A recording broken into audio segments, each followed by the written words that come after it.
En 4000 ans d'histoire chinoise, une seule femme a revendiqué le trône du dragon en tant qu'empereur, Wu Zetian.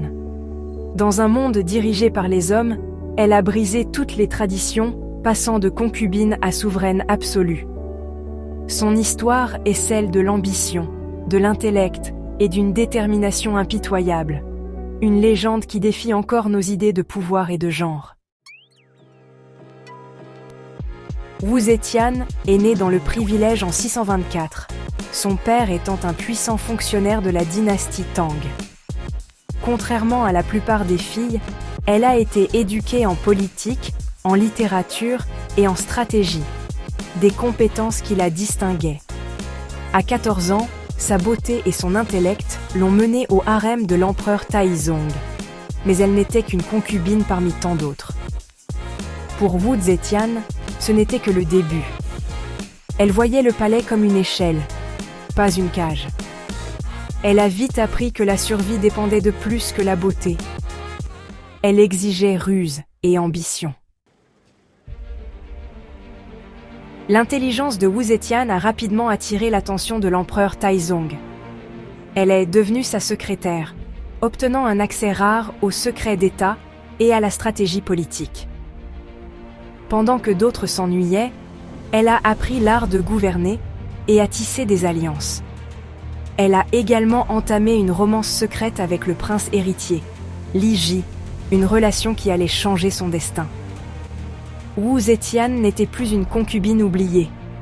Elle était une joueuse politique, anticipant plusieurs coups d'avance.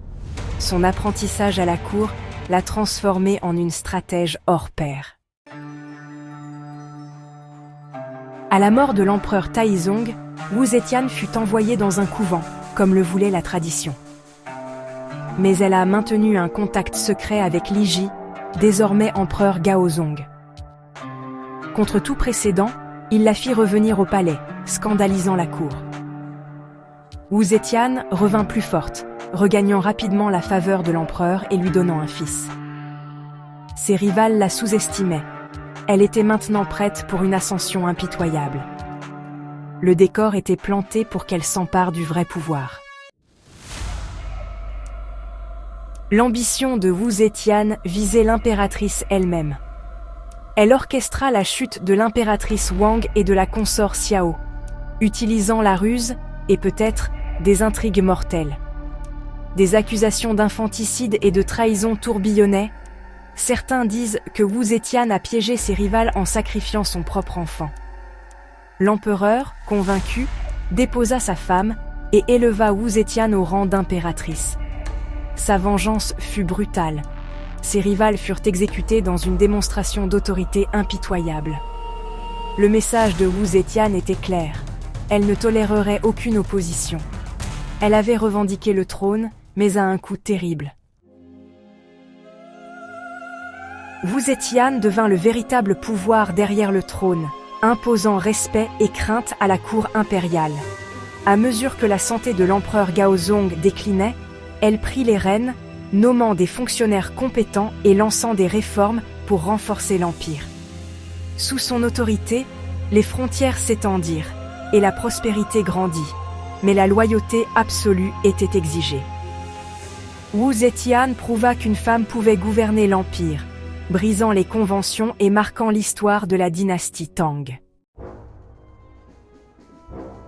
Wu Zetian, voyant ses fils trop faibles pour gouverner, prit le pouvoir elle-même.